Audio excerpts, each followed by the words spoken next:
Hello everyone and welcome to Dr. George Medical Training, Health and Safety Series. I am Dr. Conrad, your safety trainer. This training video is about HIPAA, the Health Insurance Portability and Accountability Act. As healthcare providers, it is our ethical and legal obligation to maintain the privacy and confidentiality of our patients' private health information. In 1996, the federal government passed a law that created a set of national standards to help protect medical records. This federal legislation is called the Health Insurance Portability and Accountability Act, or HIPAA as it is better known. HIPAA became effective on April 14, 2003, and within its reach, this piece of legislation sets the minimum standards that every healthcare organization must follow in order to protect private health information. HIPAA's primary goal is to protect health information, referred to as PHI. You should know that protected health information is found in the following areas. A. Information found in medical facilities. B. Verbal and written information. C. Information stored in computer files. D. Information stored in paper medical records.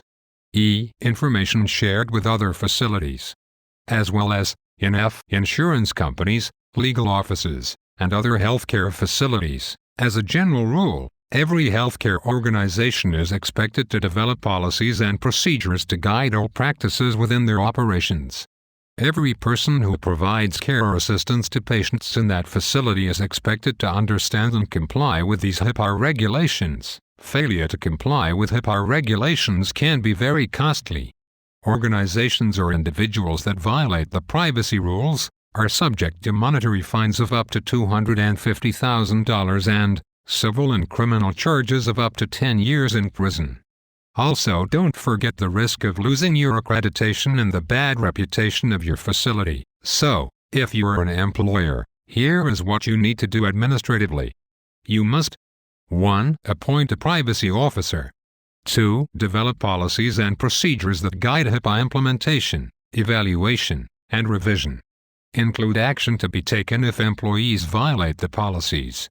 3. Provide HIPAA training and educate employees on organizational policies and procedures. 4. Develop processes to handle privacy-related complaints. 5. Ensure that no retaliation occurs against someone who reports a violation in good faith.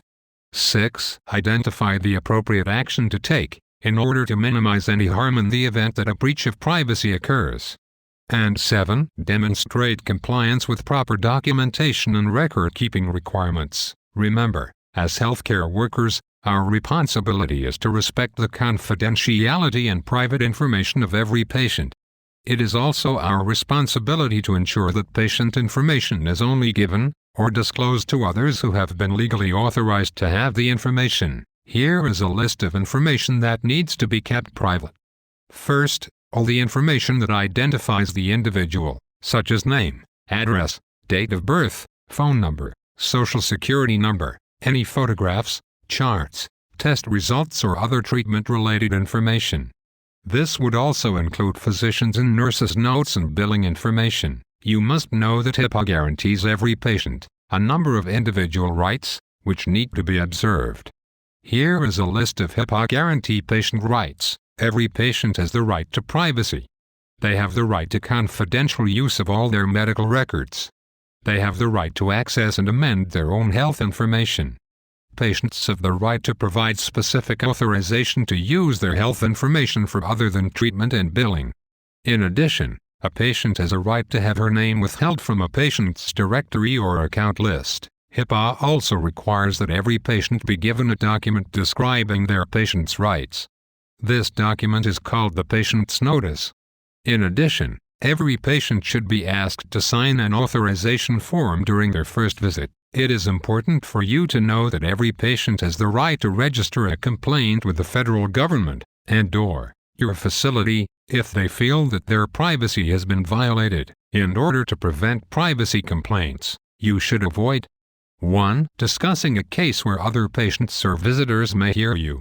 2. Do not discuss patient information in public elevators, hallways, and other public areas, such as cafeterias. 3. Do not leave medical records where other people may see them. 4. Do not give any medical records to others who are not authorized to have them. 5. Don't share private patient information with family members, news reporters, or the public. Medical information is not used for gossip with friends. 6. Don't take medical records home if they don't belong to you. 7. Do not leave the computer running with records visible to others. And finally, 8. Don't share your computer password. This can get you into a lot of trouble. Always be aware of your surroundings. Know where you are and who is around you. Try to minimize the chances of accidental disclosure to others by keeping private information out of other people's view. Always verify the identification of the person requesting the private medical information. Make a habit of checking photo IDs and ensure that you have a signed request form on file. You should know that there are 4 components, or parts, that work together to protect private medical information. These are A. Physical security, B. Technical security, C. Security mechanisms, and D. Administrative procedures. See the slide for examples of each. While it is okay to call a patient by her name in a physician's office, lobby, or waiting room, care must be taken to limit the type of information heard by others. Never discuss medical procedures, tests, or other medical-related information in public. In addition to these rules, HIPAA is also concerned with how your organization deals with individuals who report a HIPAA violation. Your organization must have a policy in place to protect the rights of any person who in good faith has reported a privacy violation. This policy shall prohibit any retaliation against anyone who files a complaint, testifies in court, or assists in an investigation where a violation has taken place. During this presentation, we discussed the following key points. Remember, all medical information that identifies an individual is considered confidential. It is everyone's responsibility to protect the privacy of every patient. You should only use patient information if you are authorized to use it, and your job description specifies the role you play when using private medical information. Always be aware of your surroundings, avoid accidental disclosure. And finally, if you suspect that a privacy violation has occurred, contact your medical director or your organization's privacy officer. Well, that's all we have for you today. I hope you enjoyed this presentation as much as I did. On behalf of Dr. George and myself, I am Dr. Conrad, wishing you a safe and pleasant day. Until next time, goodbye.